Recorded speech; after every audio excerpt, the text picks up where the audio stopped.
सर्वप्रथम धन्यवाद यस नवपसल युवा क्लबका सचिव आदरणीय मित्र श्री राम थापाज्यूलाई। नेपाली वर्णमालाको पहिलो अक्षर नेपाली वर्णमालाको पहिलो अक्षर त्यही अक्षरबाट बनेको शब्द आमा, त्यही अक्षरबाट बनेको शब्द आमा, कति पवित्र शब्द, त्यही शब्द हो आमा, त्यही शब्द हो आमा। सबैको पहिलो बोली आमा, सबैको पहिलो बोली आमा, चोट लागेको बोल्ने बेलामा शब्द ऐया आमा, चोट लागेको बोल्ने बेलामा शब्द ऐया आमा। अचम्म हुँदा बोल्ने शब्द ए आमा हो, अचम्म हुँदा बोल्ने शब्द ए आमा हो,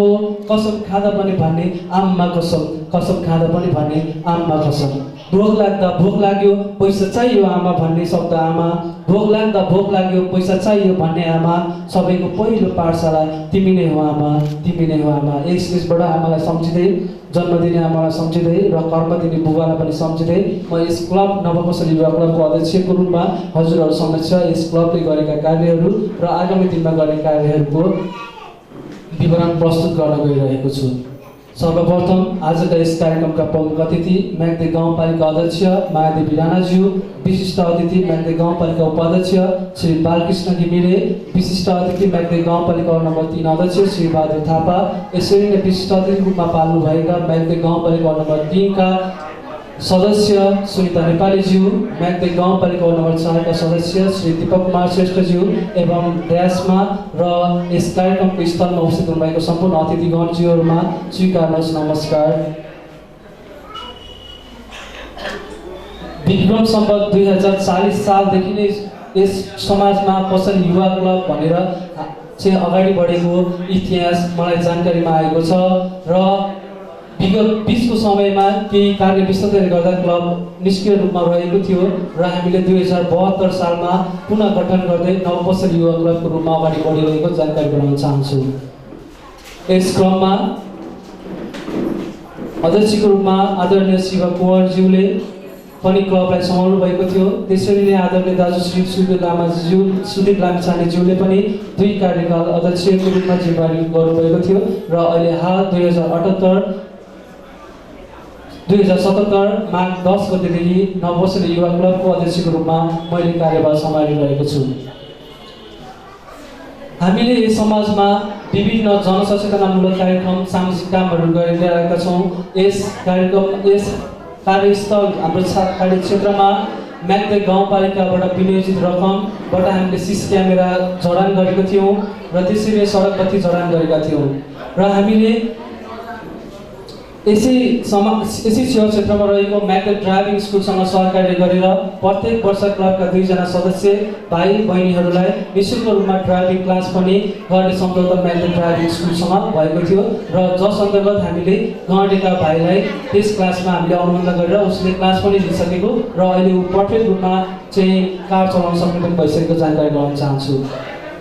यसरी नै हामीलाई समाज सुधार युवाका संस्थापक अध्यक्ष आदरणीय श्री रामभक्त घिमिरेज्यूले उत्कृष्ट तालिम प्रदान गर्नुभएको थियो र उक्त कार्यक्रममा हामीले 30 जना क्लबका सदस्यहरूबाट प्रशिक्षण प्राप्त गरेका थियौँ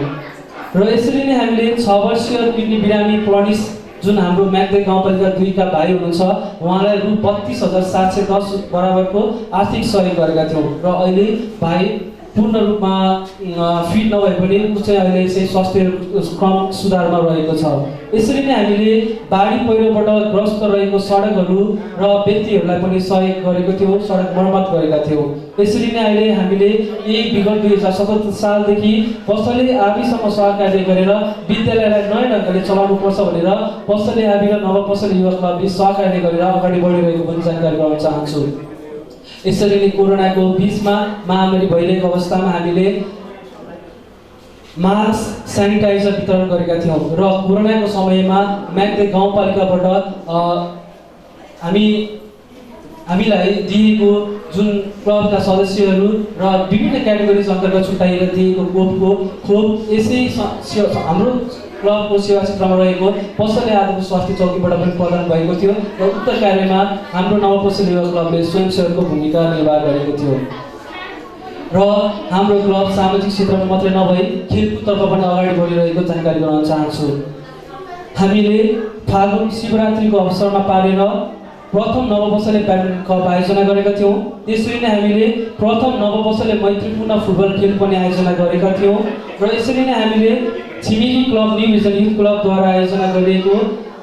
प्रथम र दोस्रो म्याग्दी ब्याडमिन्टन कपमा पनि हामीले सहभागिता जनाइसकेका छौँ र उक्त खेलमा हामी पहिलो चरणमा विजय हात पार्न सफल भएका थियौँ र दोस्रो चरणमा गएर हामी केही पछाडि हट्नु परेको थियो र यसरी नै छिमेकी थर्पुर ब्याडमिन्टन क्लबबाट आयोजना गरिएको प्रथम म्याग्दी ब्याडमिन्टन कपमा पनि हामी दोस्रो चरणबाट बाहिर पुगेका थियौँ र यसरी नै फुटबल खेलमा पनि हामीले सहभागिता जनाएका छौँ। आदर्श नमुना क्लबबाट मनहरीबाट आयोजना भइरहेको आदर्श तारा स्मृति कप फुटबलमा पनि हामी तेस्रो चरणमा हामी सेमिफाइनलमा पुगेर बाहिरिएका थियौँ। त्यसरी नै हामीले दमोली फुटसल एरेनाबाट आयोजित फुटसल कार्यक्रममा पनि हामी त्यसमा चाहिँ जिल्लाकै उत्कृष्ट टिमहरू रहेको थियो र त्यसमा चाहिँ हामी प्रथम खेलमा नै हार बेहोर्न पुगेका थियौँ र यसरी नै हामीले रक्तदान कार्यक्रममा पनि सहभागिता जनाएका थियौँ। हाम्रो क्लबको सदस्य साथीहरूले लायन्स क्लब अफ तनहुँ म्याग्दीबाट आयोजना गरिएको थर्पुमा प्रथमचोटि रत्नकुटी भवन थर्पुमा र दोस्रोचोटि धैर्यचोकमा गरिएकोमा पनि हाम्रो क्लबको सहभागिता र स्वयंसेवाको भूमिका निर्वाह गरेका थियौँ। यसरी नै हामीले पसल आदिमा प्रत्येक वर्ष सामाजिक सहयोग मात्रै नभएर आर्थिक सहयोग पनि गरिरहेका छौँ। पहिलो वर्ष 2000 गरेका थियौँ र अहिलेको वर्ष हामीले 3000 को सहयोग गरेका छौँ र यसरी नै आजको यस कार्यक्रममा सुरक्षा प्रदान गर्नुभएको थर्पु प्रहरी चौकीका सहकर्मी साथीहरूलाई धन्यवाद दिन पनि चाहन्छु र उहाँहरूले क्लबसँग सहकार्य गरेर समुदाय प्रहरी साझेदारी कार्यक्रम पसलेमा पनि गर्नुपर्छ भन्ने अनुरोधमा हामीले सहकार्य गरेर समुदाय प्रहरी साझेदारी कार्यक्रम यही पसलेको विद्यालय चोकमा सम्पन्न गरेका थियौँ। यसरी नै हामीले कान्तिपुर पत्रिका मार्फत राष्ट्रिय सूचना प्रवाह पनि गरिरहेको जानकारी गराउन चाहन्छु। यो हाम्रो आदरणीय दाइ सुदीप लाङसाने ज्यूको पालादेखि नै निरन्तर भइरहेको थियो। बिचमा केही आर्थिक समस्या परेको हुनाले यो रोकिएको थियो र म स्टेजबाट धन्यवाद पनि दिन चाहन्छु। हाल अमेरिका निवासी यसै क्लबका सदस्य आदरणीय विज्ञान पण्डितज्यूले रु 3500 बराबरको आर्थिक रकम हुन आउने यस पत्रिकालाई उहाँले शौचालय गरिदिनु भएको छ र विगत 10 दिनदेखि यस कान्तिपुर पत्रिका पनि चोकको रहेको पक्षालयमा बिहान 8 बजेदेखि 10 बजेसम्म राखिएको जानकारी गराउन चाहन्छु र 10 बजे पछाडि त्यो पत्रिकाहरू पुनः क्लबको अफिसमा आइरहेको पनि जानकारी गराउन चाहन्छु र आगामी दिनमा पनि क्लबका सामाजिक कार्यहरू अगाडि बढ्नेछ। खेलकुद कार्यक्रममा सहभागिता आयोजना पनि रहिरहनेछ। म यस स्टेजबाट सम्झन चाहन्छु पसले आबिमा निर्मित पसले नवपसले युवा क्लबको सहकार्यमा मैले धन्यवाद दिनै पर्ने हुन्छ वडा कार्यालय र यसै क्षेत्रका समक्षले आदरणीय दधिराज श्रेष्ठज्यूको उहाँको खटाइ त्यो ब्याडमिन्टन कोर्टमा उहाँको खटाइ जो थियो राति 8 बजी पनि उहाँ चाहिँ निरन्तर आफ्नो कार्य व्यस्तताका कारण पनि निरन्तर समय दिएर त्यो ढलन सम्पन्न भएको थियो र उक्त कार्यमा हामीलाई सहयोग गर्नुहुने सिद्धिबराई मिक्सर समितिलाई पनि हार्दिक धन्यवाद ज्ञापन गर्न चाहन्छु र आजको कार्यक्रममा पनि उहाँले रु 5000 सहयोग प्रदान गर्नुभएको छ। ताली बजाएर सिद्धिबराई मिक्सर र दधिराज श्रेष्ठ र वडालाई सम्मान गर्न हार्दिक अनुरोध गर्दछु र यसरी नै र त्यही ब्याडमिन्टन कोर्टमा हामीलाई दैनिक रूपमा हामी युवाहरू बिहान 7 बजे 8 बजेसम्म सुत्ने र यसै हाम्रो आजको कार्यक्रममा विशिष्ट अतिथि म्याग्दी गाउँपालिका उपाध्यक्ष आदरणीय श्री बालकृष्ण घिमिरेज्यूलाई म यस स्टेजबाट नमन गर्न पनि चाहन्छु। उहाँ यो उमेरमा पनि आएर ब्याडमिन्टन खेल्नुहुन्छ अनि हामीलाई त भनौँ न सरल भाषामा भन्दा हामी त लाजले पनि उत्रिनु पर्ने खेल मैदानमा उहाँ यो उमेरमा त उत्रिनुहुन्छ भने हामी किन नउत्रिनु भनेर हामी ब्याडमिन्टन खेलमा सहभागी भइरहेका छौँ र अबको केही दिनमा म्याग्दी गाउँपालिकाबाट ब्याडमिन्टन खेलका सामग्रीहरू हामीबाटमा आउँदैछ। त्यो कुराको पनि म जानकारी गराउन चाहन्छु र अतिथिको आगमनहरू भइरहेको छ। आसन ग्रहणको कार्यक्रम केही बेरमा निरन्तरता हाम्रो सचिव मित्रले गर्नुहुनेछ भन्ने जानकारी गराउँदै अबको केही समयमा विभिन्न सांस्कृतिक कार्यक्रमहरू पनि प्रस्तुत गर्न गइरहेका छौँ। क्लबका भाइ बहिनीहरू र आजको यस कार्यक्रममा राष्ट्रिय कलाकार आइसक्नु भएको छ। अमृत गन्धर्वज्यूले पनि हामीलाई दोहोरी र गीतमा चाहिँ हामीलाई नाच्न उत्साहित गर्नुहुन्छ भन्ने म आशा गर्दछु र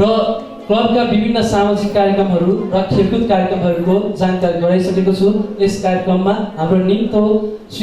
निमन्त्रणा स्वीकार गरी उपस्थित हुनुभएका सम्पूर्ण सम्पूर्ण अतिथि, विशिष्ट अतिथि र प्रमुख अतिथिहरूलाई धन्यवाद ज्ञापन गर्दै म केही समयको लागि यस स्टेजबाट बिदा हुन चाहन्छु र कार्यक्रमको अन्तिममा पुनः जोडिनेछु भन्दै बिदा हुन चाहन्छु। जय क्लब, जय नववर्ष लिएर क्लब।